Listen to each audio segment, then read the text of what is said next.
Manchester United didesak merekrut Jude Bellingham dari Real Madrid.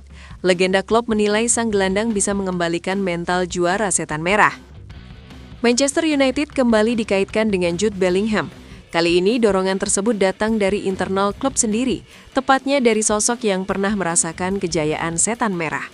Performa United yang belum sepenuhnya stabil membuat wacana pembangunan ulang tim kembali mengemuka. Di tengah upaya mencari figur pemimpin di lapangan, nama Bellingham disebut sebagai jawaban ideal. Seorang legenda klub bahkan menilai perekrutan Bellingham bisa menjadi simbol keseriusan United untuk kembali menjadi tim papan atas Eropa. Manchester United diminta untuk mencoba merekrut Jude Bellingham dari Real Madrid. Seruan ini muncul di tengah musim ketiga sang gelandang di Bernabeu yang dinilai tidak sepenuhnya mulus. Bellingham disebut tengah menghadapi kritik atas performa yang belum konsisten di bawah arahan Xabi Alonso dan penerusnya Alvaro Arbeloa. Situasi tersebut membuka ruang spekulasi meski belum ada sinyal resmi soal masa depannya. Seorang mantan bek Manchester United menilai momen seperti ini seharusnya dimanfaatkan. Menurutnya, United perlu mengirim pesan kuat bahwa mereka ingin kembali bersaing di level tertinggi. Ketertarikan Manchester United terhadap Bellingham bukanlah hal baru. Klub tersebut pernah mencoba merekrutnya saat sang pemain masih berusia 16 tahun, ketika Ole Gunnar Solskjaer masih menjabat pelatih. Saat itu, United memberikan sambutan istimewa.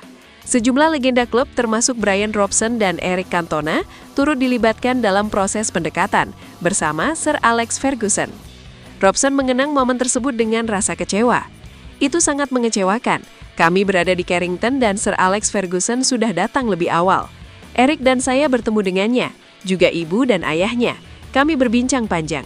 Semuanya terlihat sangat menjanjikan bahwa dia akan bergabung dengan Manchester United. Saya dan Eric melakukan pekerjaan yang buruk, karena dia justru menandatangani kontrak dengan Borussia. Kami pikir semuanya sudah di tangan. Mantan bek Manchester United lainnya menilai Bellingham memiliki karakter yang sangat dibutuhkan tim saat ini.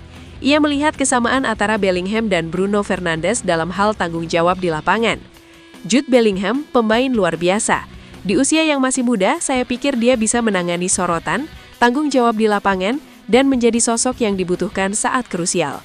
Itu sedikit mirip dengan cara Bruno bermain untuk United sekarang, mengambil tanggung jawab dalam pertandingan. Robson menambahkan bahwa karakter Bellingham tersebut tetap muncul bahkan ketika tim tidak berada dalam performa terbaik. Bahkan saat kami tidak bermain baik, dia tetap mengambil tanggung jawab. Kadang-kadang dia juga mendapat kritik atas itu. Jude adalah pemain fantastis yang pasti membuat tim lebih baik 100%.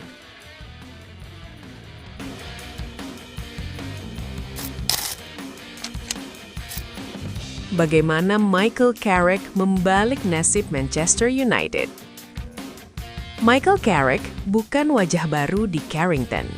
Namun, kini ia kembali ke pusat sorotan dengan peran yang sama sekali berbeda, yaitu manajer interim Manchester United hingga akhir musim. Awal tugasnya langsung mengundang perhatian. 3 kemenangan beruntun dari 3 laga penting menjadi penanda perubahan cepat.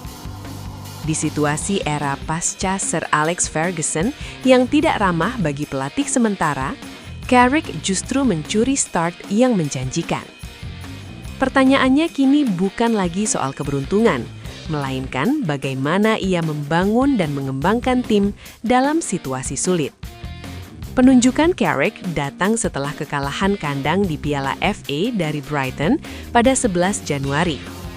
Reaksi publik saat itu keras, dengan banyak pendukung merasa musim Manchester United telah runtuh. Tanpa kompetisi Eropa, turnamen domestik dipandang sebagai satu-satunya jalan penyelamat. Namun, di balik pintu klub, suasananya berbeda. Target lolos ke kompetisi Eropa tetap dijaga. Direktur sepak bola Jason Wilcox menegaskan hal itu kepada 3 kandidat manajer interim, yakni Ole Gunnar Solskjaer, Ruud van Nistelrooy, dan Carrick. Posisi klasemen juga menjadi dasar optimisme. United berada di papan atas dan hanya terpaut tipis dari zona 4 besar. Semua kandidat sepakat bahwa target Eropa realistis, dan Carrick dinilai sosok paling tepat untuk memimpin fase krusial ini. Belajar dari kesalahan masa lalu, United memastikan Carrick mendapat dukungan staf yang sesuai. Steve Holland, pelatih berpengalaman dengan latar belakang Inggris dan Chelsea, bergabung setelah tersedia dan tinggal di wilayah Manchester. Holland membawa kombinasi pengalaman taktik dan kedekatan emosional dengan klub. Ia tumbuh sebagai pendukung United dan memahami kultur internal yang kerap luput dari pelatih luar. Jonathan Woodgate juga direkrut, sosok yang punya relasi kerja lama dengan Carrick di Middlesbrough. Kehadirannya menambah kekuatan komunikasi di ruang ganti, terutama dengan pemain bertahan dan pemain berbahasa Spanyol. Sejak hari pertama, Carrick bergerak cepat. Pergantian pelatih memang sering memicu peningkatan suasana, namun ia menemukan skuad yang siap bekerja dan ingin membuktikan diri setelah periode tegang sebelumnya. Latihan kini lebih singkat, padat, dan intens. Sesi biasanya selesai lebih awal, memberi ruang pemulihan dan fokus mental. Jika ada pemain yang membutuhkan perawatan, mereka diminta datang lebih pagi, bukan memperpanjang sesi utama. Pendekatan ini terasa kontras dengan era sebelumnya yang syarat durasi panjang.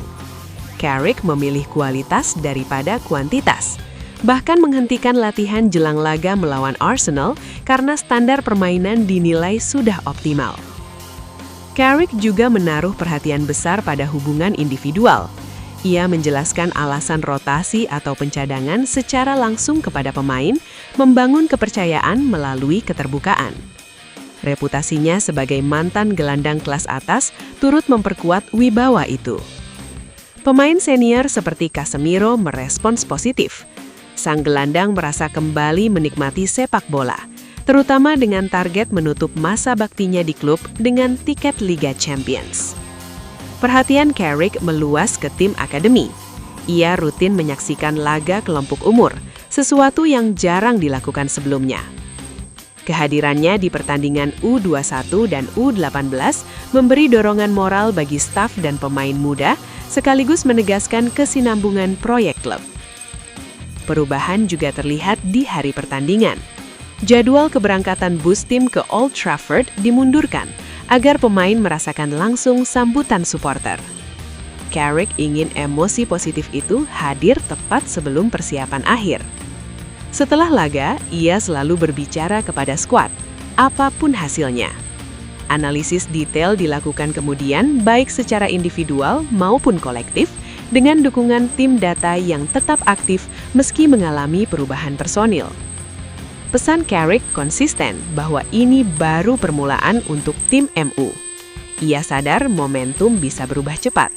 Laga dramatis melawan Fulham saat keunggulan 2 gol sempat sirna sebelum kemenangan di menit akhir menjadi pengingat bahwa Man United masih dalam proses.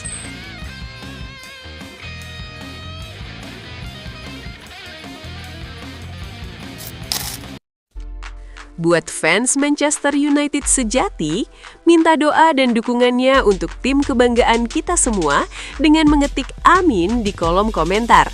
Mudah-mudahan Manchester United lebih baik lagi dari tahun ini dan selanjutnya. Amin.